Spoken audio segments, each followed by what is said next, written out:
Hello and welcome back to the Stronger Than Steel podcast. My name is John Keir, and joining me as always is my good friend Austin Davidson. Heyo.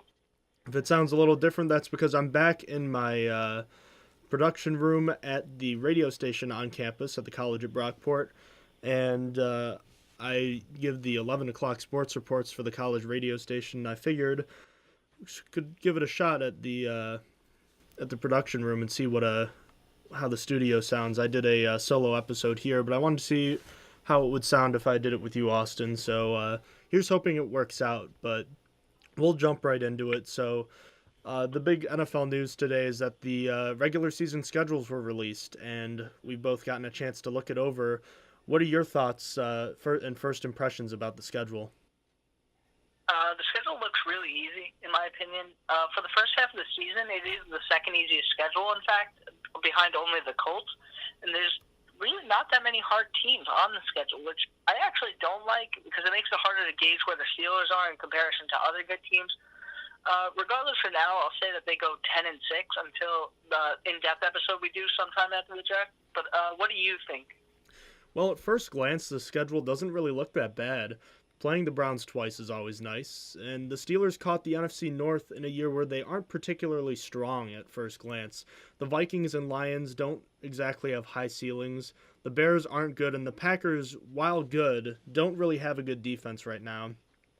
Other tough games include the Ravens twice, the Patriots, and the Chiefs. But outside of that, the Steelers could have a lot of other tough or easy games, including the Bengals twice, the Colts, the Titans, and Texans should they ever get a quarterback. But at first glance, my way too early prediction for the Steelers' record is 11-5. So I think we can move on to some Steelers news. The big Steelers news that happened since, excluding Dan Rooney's funeral, which was a huge citywide event. Neither of us were able to attend since we don't live in the city of Pittsburgh. But outside of that, the big Steelers news is that Ross Cockrell signed his tender and is coming back to the Pittsburgh Steelers. What are your thoughts about this, Austin?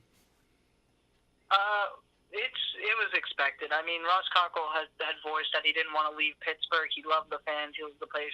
So, especially since he was exclusive rights anyway. So, it's good to have him back. I think he's played decently for us the past 2 years. So, good on the Steelers for getting him back. How about you? What do you think? Was he an exclusive rights free agent or a restricted free agent?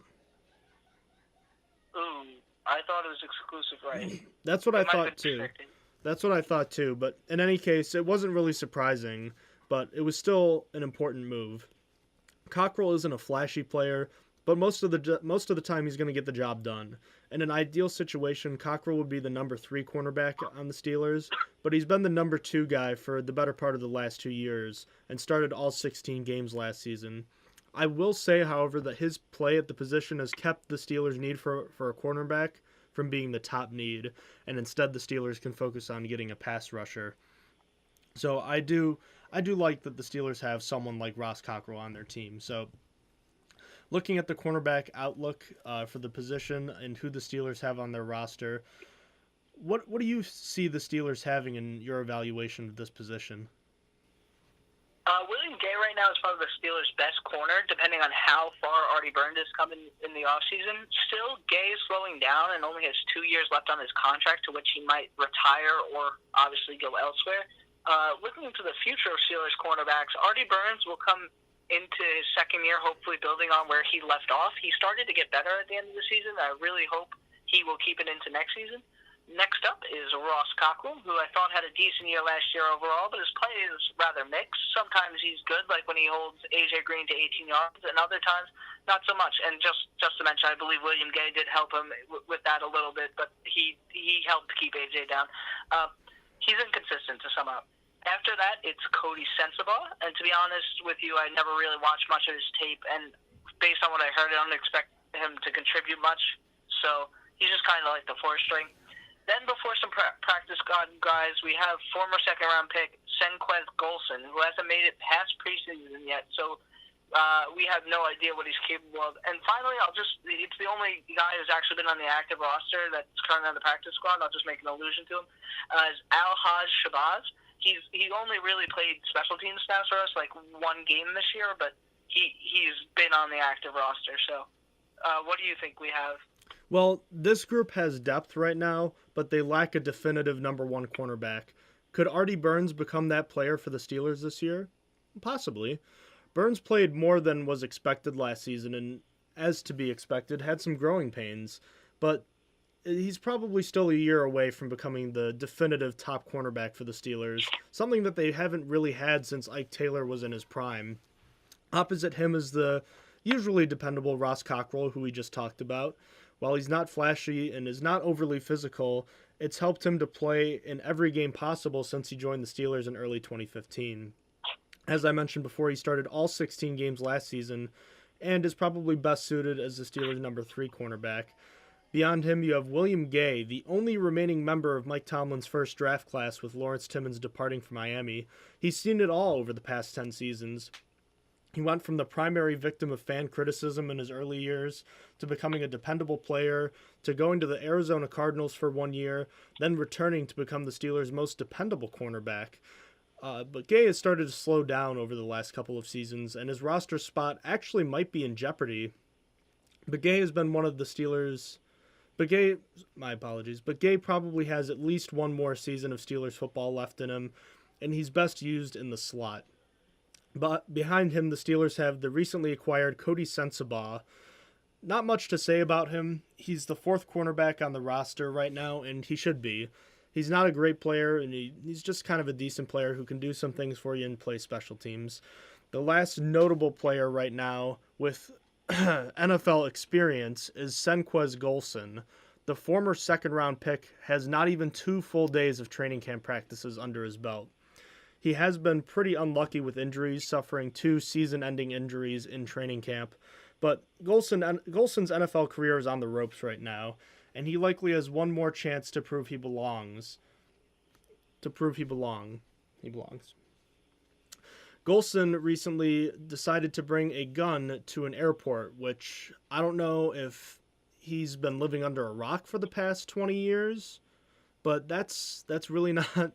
I really don't understand what would make you think that would be a good idea. First of all, where is he flying that he feels he needs to bring a gun with him? Second of all, what made him think he'd be able to have it with him anyways?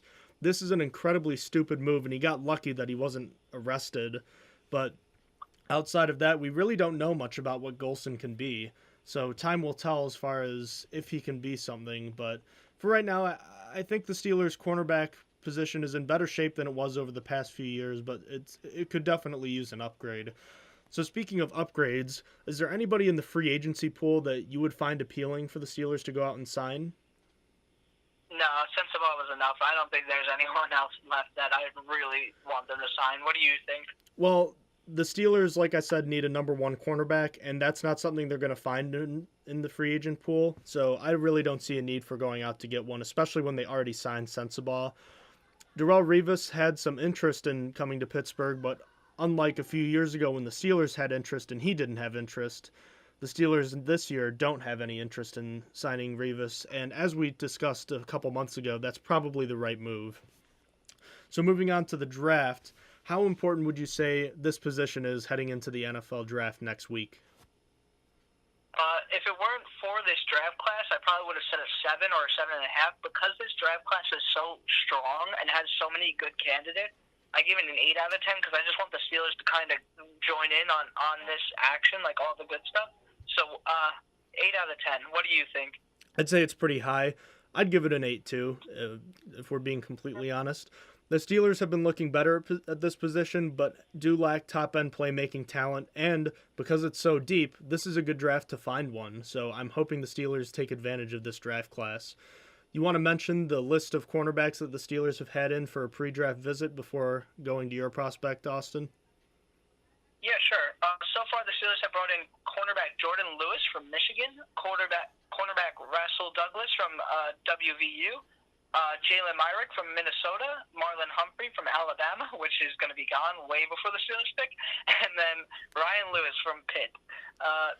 So then Let's move on to the first guy I have, which is Cordray Tankersley.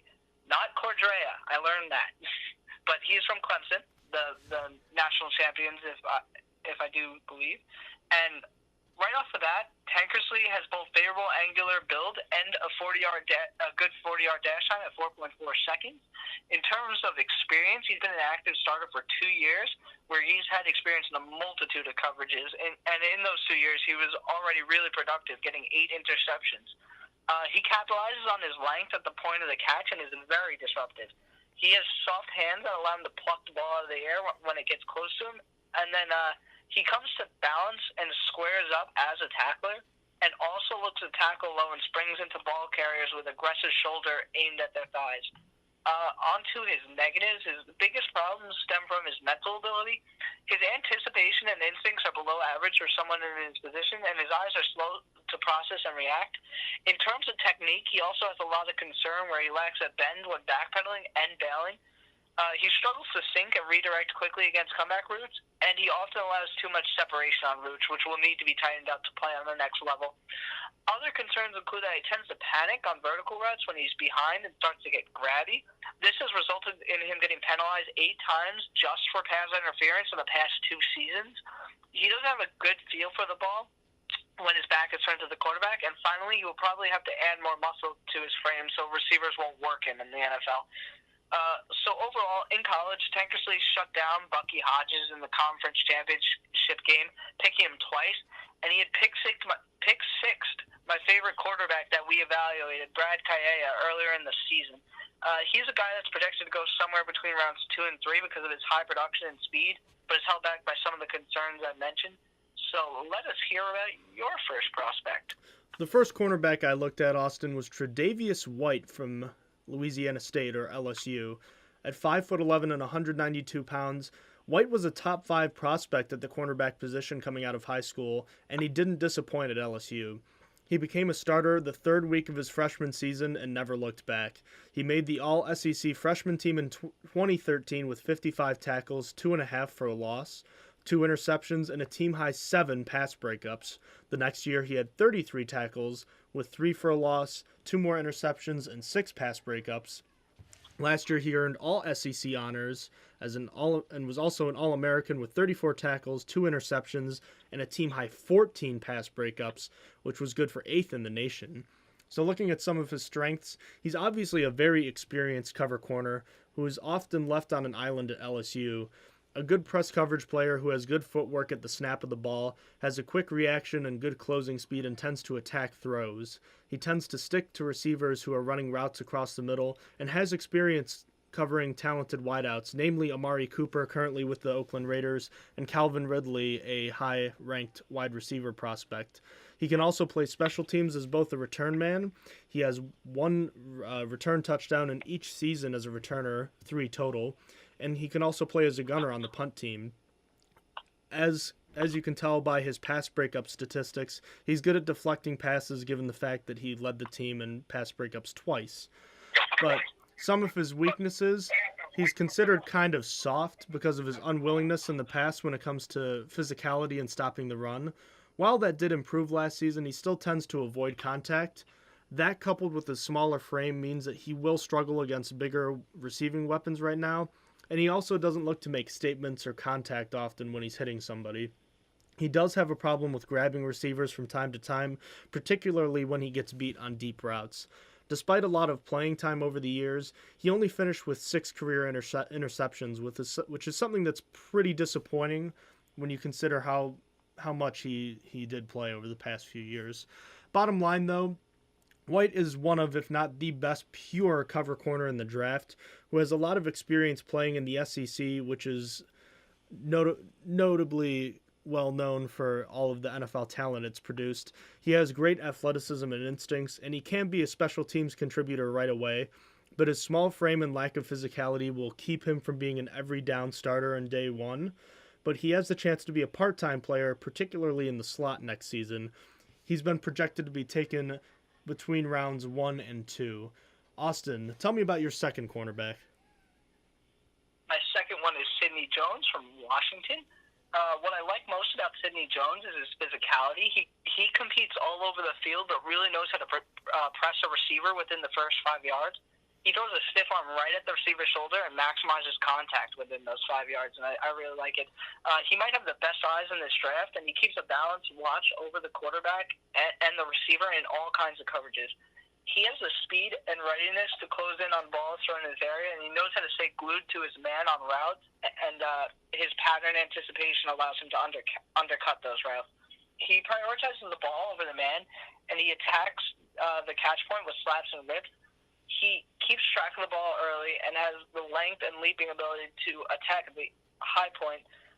His accelerations allow him to mirror receivers out of their breaks, and he has quick-moving feet for quick and close transitions and instant change of direction from shuffle technique. Finally, he has solid recovery quickness.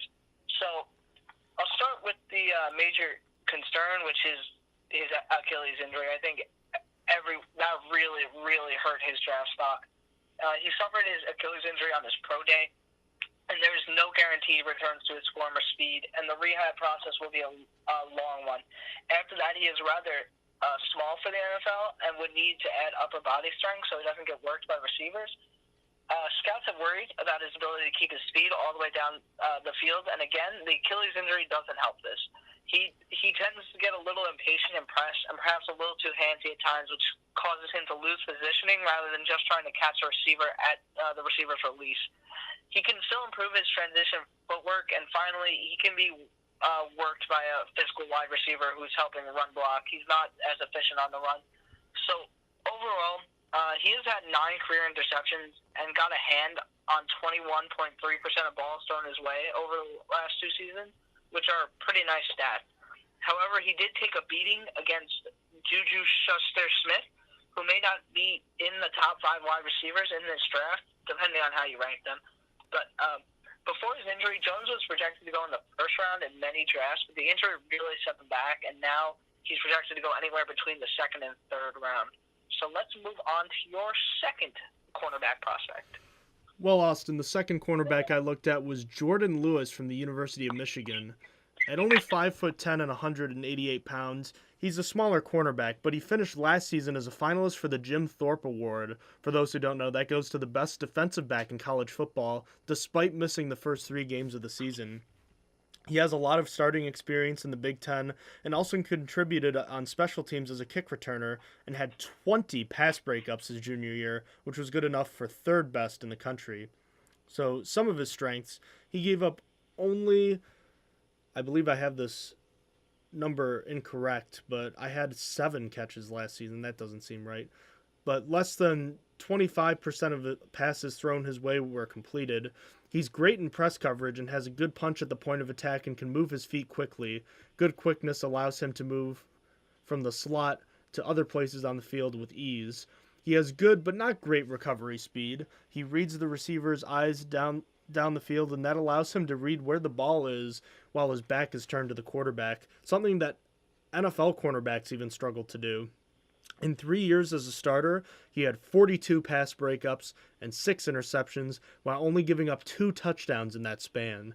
He has good ball skills and athleticism, allowing him to go up and fight for the ball. He notably had a one-handed interception against Wisconsin, and I'd encourage you to go look at it, Austin. It's a pretty great play. And he can also play special teams as a gunner and returner, a willing participant in run support with good form tackling. Looking at his negatives, he has a small frame that's going to limit him in his matchups at the NFL level. He struggles to get off blocks, especially with the bigger receivers, and that's going to be a big problem next year. When he gets beaten off the line or is slow off the line, he defaults to grabbing the receiver, which is pretty common with young cornerbacks, but he does it even a lot for his position. This hurt him in college as he was penalized 14 total times. 8 of them were for pass interference. He's going to struggle with high-pointing the ball because of his size and therefore won't have the advantage in many 50-50 balls thrown his way. Bottom line, though, this guy plays the way many teams would want their cornerbacks to play. He's great in coverage. He's a strong competitor with good athleticism and quickness, and he's willing to play against the run, too. He's great in press coverage, would likely be projected a first-round pick, but His size is going to hinder his stock and his ceiling in the NFL. He does have a role to carve out in the NFL, but it's going to take time for him to adjust to it. Mock drafts have him going in the second or third rounds, and that's what I've mostly seen from Jordan Lewis. Austin, who is your third and final cornerback prospect?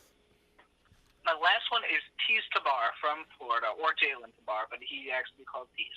So his size and athleticism are a gigantic plus right off the bat. He has great feet agility, playing with bouncy feet, and has the quickness to mirror the receiver's release from press. Speaking about mirroring the receiver, he has the quick twitch to accelerate and the pattern to match receivers through their routes. Possibly one of his greatest qualities is his recovery speed, which allows him to get right back onto a receiver. It's incredible. He has the agility and ability to change direction such that he could come off one route and pick up on the next. He is excellent when the ball is in the air partially because he has great hand-eye coordination.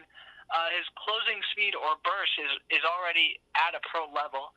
He has impeccable timing that when combined with his hands turn opportunities into interceptions. Then finally, he's not afraid to get physical and unload into receivers' ribs to try and jar the ball free. So one of his major concerns is his speed. He didn't have the fastest showing at the combine with 4.62 seconds on the 40-yard dash. Then in his pro day, it actually got worse. He was hoping to improve it, but it got worse. So scouts speculate that Tabor fears deep speed to the point where he plays profusely deep off coverage. Other concerns include that he's a balance issue in space and occasionally loses footing and coverage during his transition. He tends to sit on routes and start grabbing at receivers going vertical instead of flipping his hips to chase. His zone coverage isn't too great. He often loses track of his responsibilities. On his playmaking abilities, you don't know what you're going to get. Sometimes it's either hit or miss. He doesn't play to his size and is more of a finesse cornerback. Tabor tends to avoid mixing it up with physical receivers away from the ball. His tackling is subpar at best, often making weak tackle attempts, which led him to having 13 missed tackles in 2015 alone. Then finally, the guy's been considered to be high maintenance and or a locker room problem since he has been suspended due to drug tests and had a run-in with a teammate in practice before. So overall, before the combine, Tabor was originally projected in the first round, but due to his 40-yard dash time, along with his locker room concerns, his draft stock has pushed him back somewhere between the second and third round, right for the Steelers to take him if they choose. So let's hear about your final draft prospect. The final cornerback I looked at, Austin, was Rasul Douglas, I believe is how you pronounce it, from West Virginia University. At 6'2" and 209 pounds, he was by far the largest cornerback I looked at. An unknown commodity coming out of junior college, Douglas burst onto the scene in his second and final season at West Virginia. After intercepting just one pass in 5 games in 2015, he finished last season tied for first in the nation with 8 interceptions, throwing into that equation 70 tackles with 3.5 for a loss and 8 pass breakups. So some of his strengths. Douglas obviously has a big frame and a good length to his body. He is good in zone coverage and is well aware of his responsibilities in it. He's an aggressive player who reads the quarterback's drops and eyes. He likes to make plays on quick passes like some slants, quick ins and outs. And he's great at making receivers make contested catches. And he's also pretty solid at tackling the catch and getting them down. He has solid hands that are going to let him wrench the ball away from receivers and can win the 50-50 battles in most cases. His length allows him to catch running backs that bounce to the outside and get away from the slower linebackers. With some of his weaknesses, he doesn't have great balance because he's not technically sound while backpedaling. He doesn't have a great closing burst to the ball when it's in the air, and he's going to struggle with quick receivers and press coverage who can get around him. He won't be able to fit in all defensive schemes due to his struggles with man coverage and athleticism, and he doesn't always make good tackles in the open field.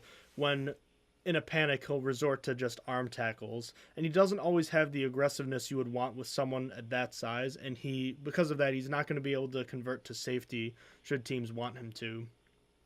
But the bottom line, Douglas is someone with good size for his position and has the interception totals from last season that are going to impress some teams. When he's in position, he can make some plays, but his lack of speed and burst are going to hurt him. He's a decent cornerback with some room to go, and most mock drafts have him going in the middle rounds. I've seen most at rounds 3 or 4. So, Austin, that wraps up our cornerback lists. So, why don't you rank the ones that you looked at and tell me your last thoughts on all of them? All right. Number one is Sidney Jones. As I kept reading, I just saw so many good things. And even though he tore his Achilles, my favorite part about him is probably his mental toughness, coupled along with his awareness and his football intelligence, which will not be affected by the injury. Even if he's a bit slower because of the injury, there are cornerbacks who are slower and have shown success in the NFL. For example, Akeem Talib. Also, I think I really have a soft spot for him because he's been compared to Marcus Peters, who he also played with a couple of years back when Peters was still in college because Peters came from Washington. And I really wanted the Steelers to draft Marcus Peters back in 2015. He was the quote-unquote sweetheart of the draft for me, but Kansas City took him anyway. But in my eyes, he's a first-round draft pick. That would be a gem for the Steelers if he lasts that long in the second round. However, I personally believe he will be gone by pick 60. That being said, I might be crazy, but if the Steelers wanted Jones, I wouldn't be mad if they traded out their oh my gosh, I worded this weird. I wouldn't be mad if they traded out of the first round to get another second rounder and some other picks just to get Sidney Jones, possibly with the Rams or the Vikings, since they don't have first round picks. I wouldn't be mad about that. Next up on the list is Tankersley. He seems more of an actual second-round pick since he's more raw, but I think he could develop into something great with some time. The Steelers aren't the kind of team to throw a rookie at the starting job immediately anyway, so I wouldn't be mad if the Steelers took Tankersley in the second round if he's available.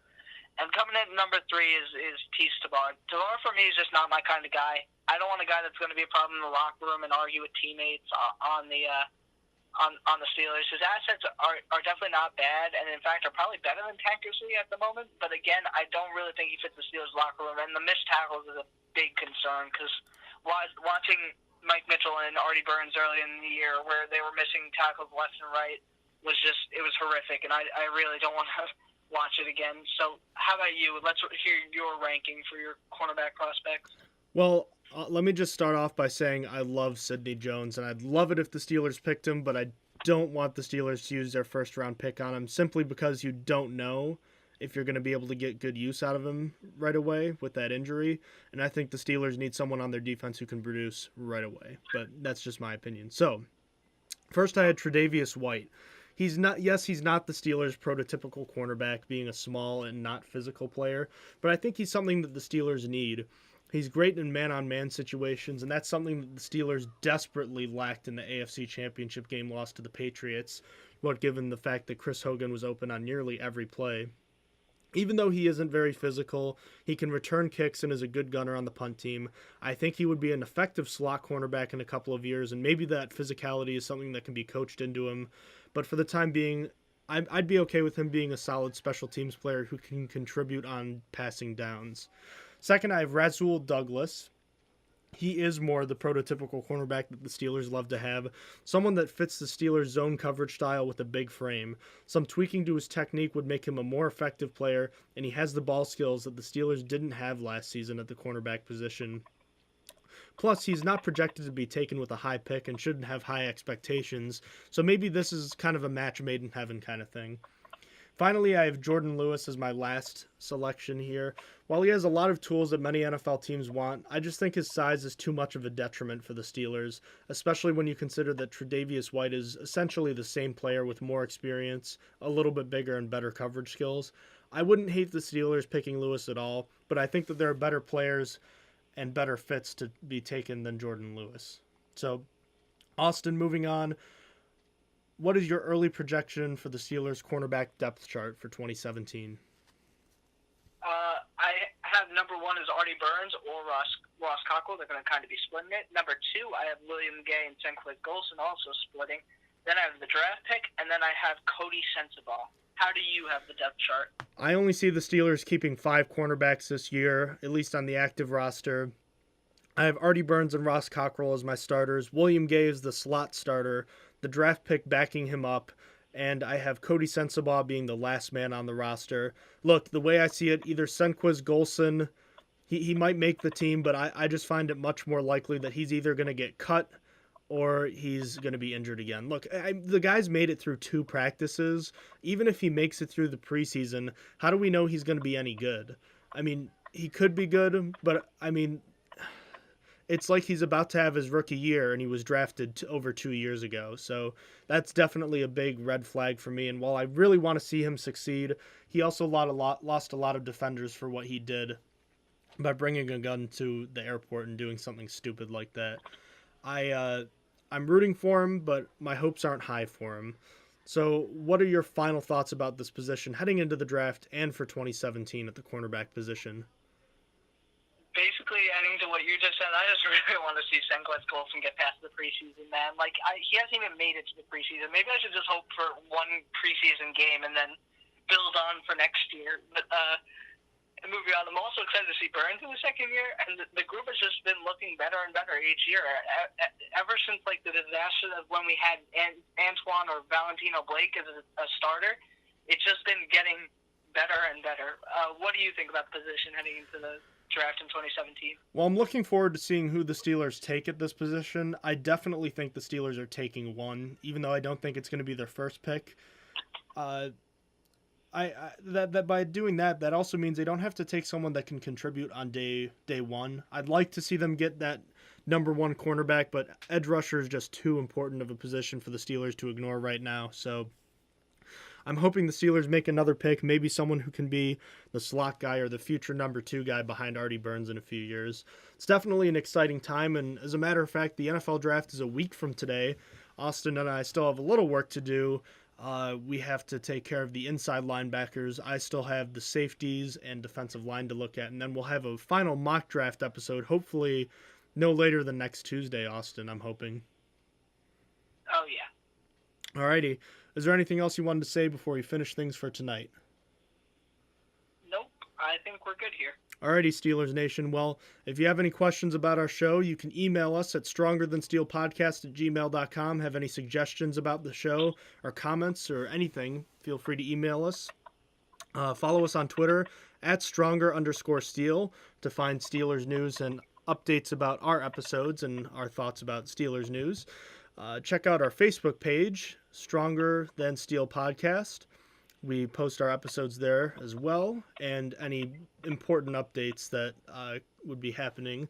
So we'll probably have an update during the draft. And we also post our episodes on SoundCloud and YouTube, Stronger Than Steel Podcast. Ladies and gentlemen, thank you for joining us today. Steeler Nation, you have a great night. And Austin, thank you again for joining me today.